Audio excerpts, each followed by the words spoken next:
Awesome. Well, everyone, thank you for joining our weekly investor club call and what we're doing here. Always want to start with why we're here and what we're doing. Um, with our school community, we're really wanting to help facilitate truly passive income and educate people on how to have their money work for them. Our vision is to make $1 billion for other people, and how we have broken that down is if we can help 200 people turn their net worth into $10 million, and um, that is $1 billion there. So what we're able to do is, or it's over $1 billion there. So what we're able to do in really what we focus on is truly passive income. So there are a lot of opportunities to invest actively into real estate. And one of the things that we really want to facilitate and teach and give people opportunities is partnering capital with other people's expertise in different asset classes. So excited today to talk about land entitlement. It's a area of real estate that not a lot of people are familiar with. Some people may have heard of it, but may not know what exactly the land entitlement process is, or if you can even invest in it. And that's one of the great things, just to, for those of you who may not have been on a call or familiar with the fund structure. So, for me personally, I've been investing in funds for over 14 years. It's been something that has been my best investments. And how it works is I partner as an investor as well as a fund capital with somebody else's expertise. So how the model works is you've got a general partner and a limited partner in this type of structure. The general partner is the person who is actually running the real estate opportunity. They are the active investor. We as limited partners are passive investors. So we partner our capital with their expertise, but we still have an equity piece as well as preferred returns in the opportunity. So it's a great way to be able to be in real estate investing, but maybe not actually spend the time to be able to do that. So first off, we've talked about different types of real estate investing. I think the a simple way to think about it, or an easy example, is an apartment complex. Everyone thinks, hey, let me buy a Airbnb right now. Well, instead of buying one condo, instead let's get a group of people, buy the whole building, renovate it, make it nicer. That would be the difference of being an active real estate investor or a passive investor, where you're a part of that group and you're partnering with the expertise there. So, um, that being said, you can use that same concept of somebody else's expertise in an asset class. And when I say asset classes, there are different types of real estate. There are apartment complexes, there are commercial, there are shopping centers. There's different dynamics to investing. So, now, what we're going to talk about is land entitlement. So let's think about it this way. We have an opportunity, I'll use it as an example, out here in San Diego and Lemon Grove. And these guys have been in land entitlement for over 40 years. We also have a different fund that we're partnering with, that'll be starting up, that does strictly land entitlement. But what they've done is, hey, we are hired as a land entitlement firm to come in, or what they'll do is they'll buy a property and they'll entitle it. So you keep hearing me say land entitlement. Well, what is land entitlement? So that is getting the legal approvals to develop on the land, right? So you've got builders, people who build on land, but like an example here is this ravine property. If you look at it, you're like, I can't build 25 homes on this. Well, what somebody will do is they will come in and get the permits, get the approvals, and then do some of the work, like say grading, to be able to actually flatten out the land and then sell it to a builder. So there's a couple different things that can happen within. Some people will do land entitlement where you're just rezoning. So let's say I own a flat piece of land. It's not that example like DJR. We've got a land entitlement fund in Florida. Let's say it's a flat plot of land. What they do is they rezone it so you can build four houses on it versus one. Well, what that does is that creates inherent value to somebody who's buying it, because now you can build more on it, but those people who are builders may not be in the land entitlement strategy game or in the land entitlement. So what they do is they buy it once somebody has already entitled or rezoned it or gotten the approval, and then they build on it.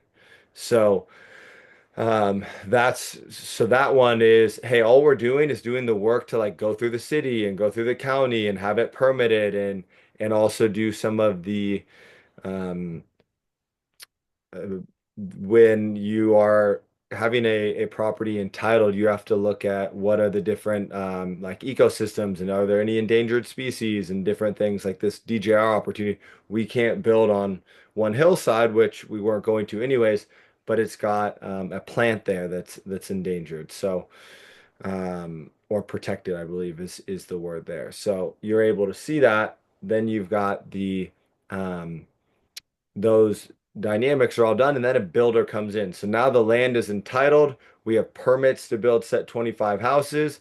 And then some people who do land entitlement will then just sell to a builder. Some people entitle land and build all the way through that DJR opportunity. These guys in Florida, SFL, all they do is entitle the land. So, some of the benefits to land entitlement, because one of the things we want to do is I want to educate you as well as give you opportunities within different areas of real estate investing in the truly passive space. So, if we're looking at, all right, I want to have a diversified portfolio of real estate. If you think about it from a strictly active standpoint, unless you have a substantial net worth, you're either buying a house or buying an apartment and renting it out. Maybe duplex, something like that. But if you get into the fund space and you're saying, hey, I'm going to put in 100,000, 50,000, 150, whatever it is, into these opportunities, well, now you can use those funds in a number of different areas. You can do storage units, you could do trailer parks, you can do land entitlement. So what it does, it gives you opportunities to go say, hey, I want my money to work for me in a truly passive way because my gifting is in a different area. So I want to continue to focus on this rather than a focus in different areas. So some of the benefits of land entitlement. Think about this. We're buying a piece of land. We are doing the work to make it more valuable, but we're not actually having any building costs. So depending on what they're doing, some people will have grading costs and those things. So grading is like flattening out the land, infill, bringing in dirt or different things there. So there will be some costs there.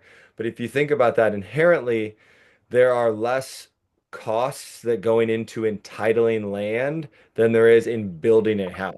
So you have a lowered risk there when you're looking at, hey, maybe I want to invest in a land entitlement opportunity to be able to do that. So you've got some lowered risk there. So there's increase of returns because if you think about it, let's say I build a house or I buy a plot of land for 500,000, I spend 250,000 to build it, and then I sell it for 850,000. I make 100, but then there's also the fees that go into it and different things there.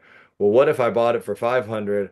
All I did was spend 25,000, and these are just random numbers to do the entitlement or whatever needs to be done within that. And now it's increased it to 650,000. So I'm making 125,000 instead of 100. And I can do that in less than a month because I can go through the permitting depending on what the area is that quickly. Unfortunately, California, that's definitely not the case.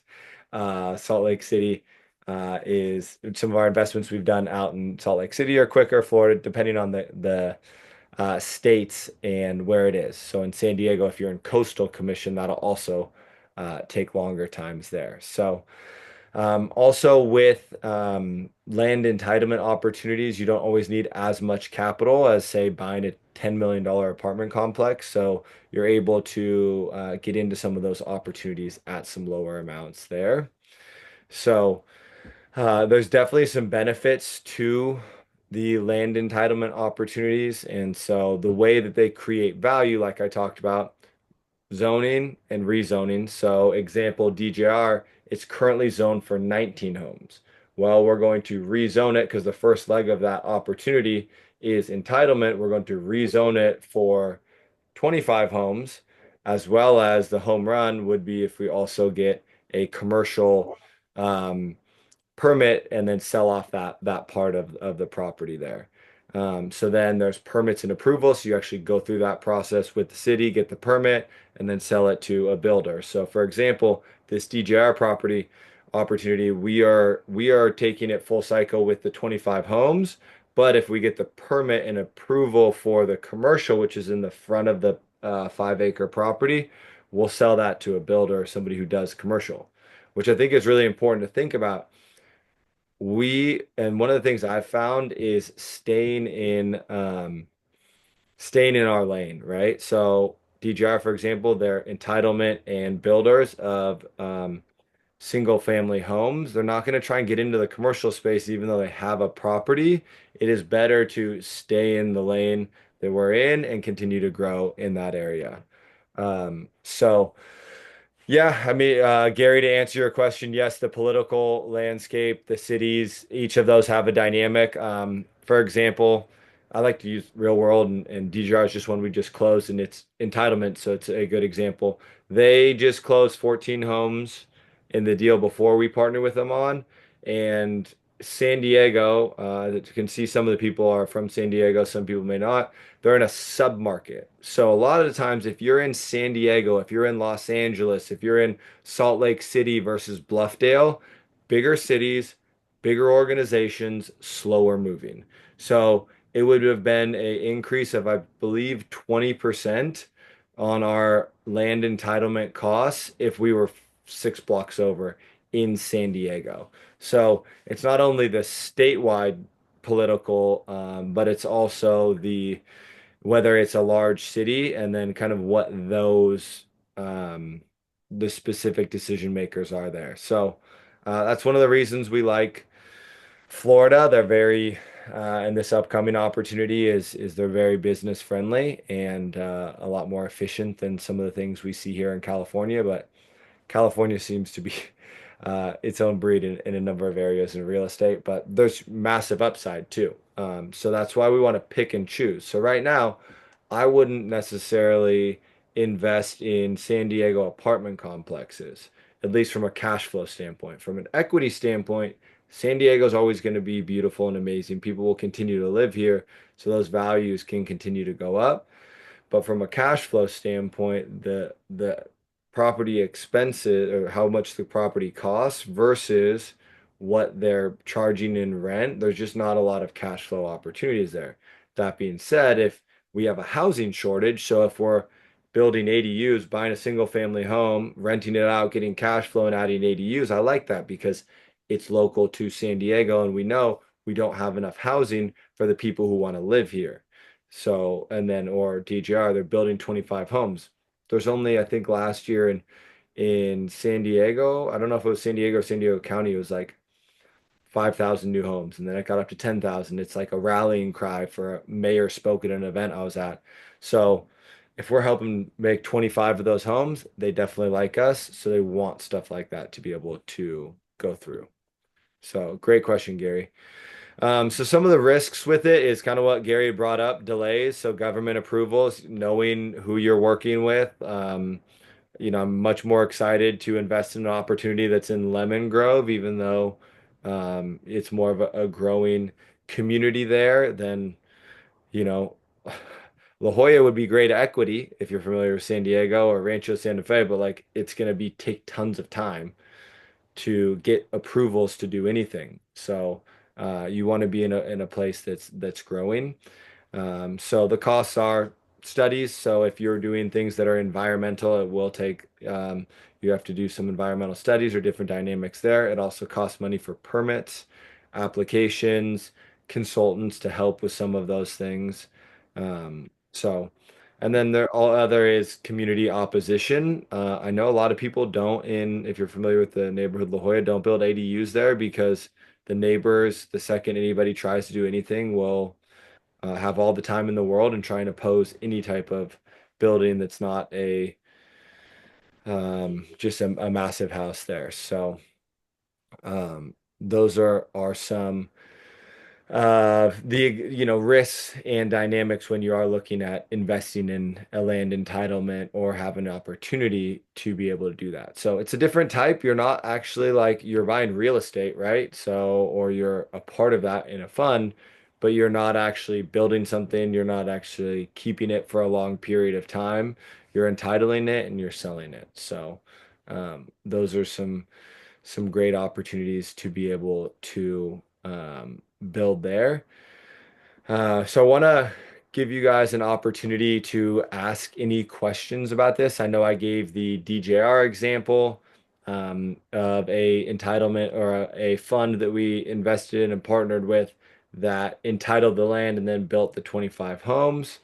And I can actually, before we open it up to questions, let me actually show you what that looks like so you guys can see some of the um, so you can see some of what it looks like when you're going through a entitlement process. Um, so I will share this and so this plot of land right now looks like this, right? So first stage of the development is land entitlement. And these people used to just entitle it. It's actually, when we looked at investing in this, it is one of the exit ramps or risk mitigation is, hey, worst comes to worst, we can always entitle it and sell it. For this one, they wanted to take it what's called full cycle and actually build on it. So you have this right here. Then what you're doing is going through the entitlement, permitting, grading to turn this plot of land into what will eventually be 25 homes. So you go through the permits, the approval, the grading. This one we call the ravine opportunity because it's actually in a ravine. And so you can see here, natural undisturbed area. So this is an area that we're not able to build on. There's a retail commercial pad over here. This is what would make this opportunity a home run. And so this, if you look at this over here, this is a land entitlement deal to the left. And it's a part of our fund, but really it's a land entitlement opportunity because all we're doing is entitling and permitting a retail commercial grade. You can see there's commercial here on federal, and then selling it. So this would be your typical land entitlement. But here, what we're doing is entitling, going through permitting, approvals, all of that, and then building 25 homes, building a park that will be public. When you talk about political and approvals, people are happy if you add things that will help to build the community. So you can see that this will take something that really the opportunity was for a bum to maybe live in a homeless person to live in that ravine to be in a beautiful plot of land with a park, a retail and commercial pad in the front, and um, 25 homes in the back there. So that's an example of what it would look like there. So you're going through all of these different plans and development with the city. There's a lot of back and forth that happens there. So you can see some of that. Um, great. Is there a way to assess Robux to entitlement in advance? In some ways, I think it's a good question to ask if you're looking to invest in a land entitlement fund or, talking with these people, just asking one, have they done it before? So I always like to invest with people who are executing a formula that they've already done. That's one of our core values with Connection Capital, our partner fund. And so I'll ask them like, how did you go about this the last time? So DJR, for example, already did this in this submarket. They built 14 homes. They know all the people unless their terms were up. So they've gone through it. So um, from, I would call like us a retail investor or just your um, investor who's focused more on passive. I think it's mostly a question to be able to ask them. Um, but a couple dynamics to think about is, hey, roadblock could be, are you doing any grading? Are you changing the scope, the geography of the land?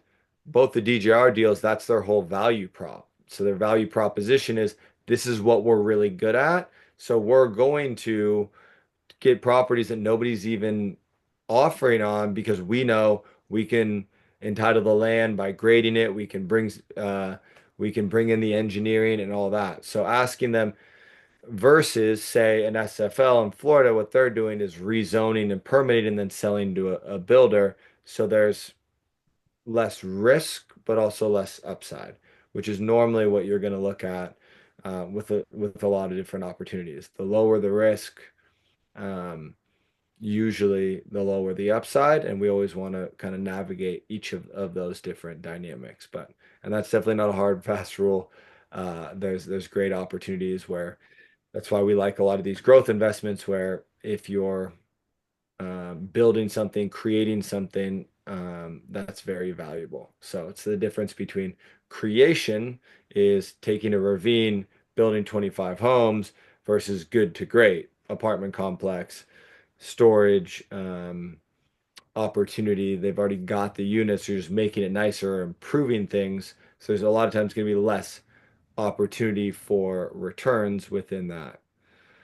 Um, Sean, so you bring the capital for both land entitlement process and permitting, and also the construction. Great question. So for DJR, that's an opportunity that we're just closing out. What we did with that one is we partnered with them, and so we brought the capital for both the entitlement as well as the 25 homes. It's all one opportunity to be able to do that. And the projected returns on that are 34.7 and up.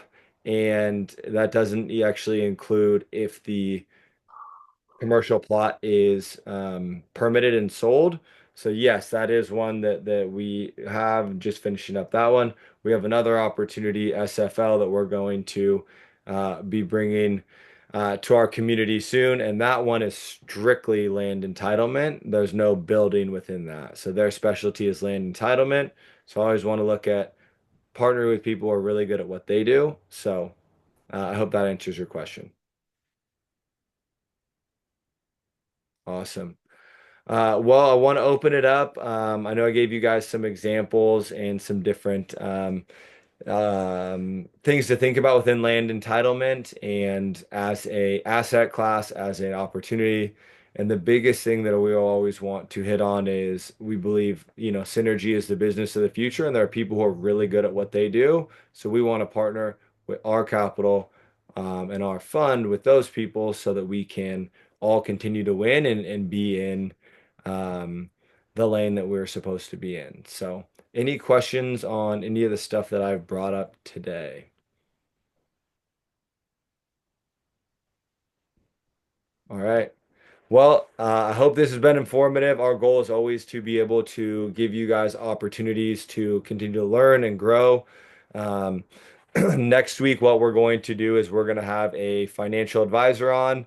I think it's important to think about, we really focus on real estate funds as an asset class and as a wealth creation tool, but it is one facet of investing. And so what he'll be talking about is really looking at it from a due diligence side, as well as from the conversations from a financial advisor. So almost looking at it, taking a step back. Hey, these are different opportunities within funds. For me personally, they've always been the best investment that I've made, and we want to give people those opportunities. That's our bread and butter. We are all about funds, but one dynamic to funds is you want to look at it within the ecosystem of my investment portfolio to be diversified, some of the things to be able to look at. So we're really excited to have him on next week, which will be the 30th. So everybody, um, I appreciate your time, and remember, our goal is to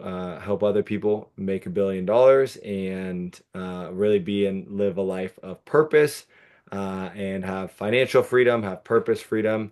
So 35% is the development deal. When you're doing a land entitlement, so we have three different, Sean, to finish that up, we have three different buckets we really look at. We look at income, hybrid, and growth. So income is going to be something where you're buying an asset that's already revenue generating and you're getting a part of that cash flow. Normally 8 to 15%, is what we're seeing in that. If you look at like, your Grant Cardones and those people who are buying these things, that's your income. Benefit, you're getting it monthly, getting it quarterly. I've got money coming in. To be honest, you put in 100,000, 8%, the 8% monthly isn't that exciting of a number. But if you look at it within, hey, I've got some growth, I've got some income, I've got some hybrid. So second is hybrid. That is, hey, we're getting quarterly, maybe we're starting after 6 months. I was just meeting with somebody today who invested in a shopping center. They have what's called a distribution event, buy the shopping center, get more people in there. 2 years down the line, they get a refinance and get some of 70% of their capital out. So that's an example of a hybrid. Hybrid's got a little bit, so I would say, more ebb and flow to it, but essentially it is, I would say it's in the 14 to 22%. You're going to get your capital, some cash flow, but then some jumps. So say at the end of the year. So the land entitlement is more in the 15 to 17 when we have that one coming up. But you'll be getting 8% quarterly the first year, 10% quarterly the second year, 12% the third year. So you're getting good cash flow coming in and then jumps at the end of each year as these properties sell. So there's kind of the opportunity there. So then there's a number of different ways that these fund structures work. And so when I talk about hybrid, I wanted to give that kind of middle ground where there's going to be a lot of different ways that they're structured, depending on the asset class. So great question. Awesome. Well, everybody, thank you so much for your time. We're excited to continue to learn and grow together, and always excited to see people's faces. And Sean, I don't think we've officially met, but great to see you on here. I'm excited to continue to connect. So, Gary, always great to see your background. I wish I was in a cabin in Denver a lot of times, but excited to be back here, and great to see everybody on the call. So. Make it a fantastic day, a fantastic week, and I'll talk to you guys soon. Daniel.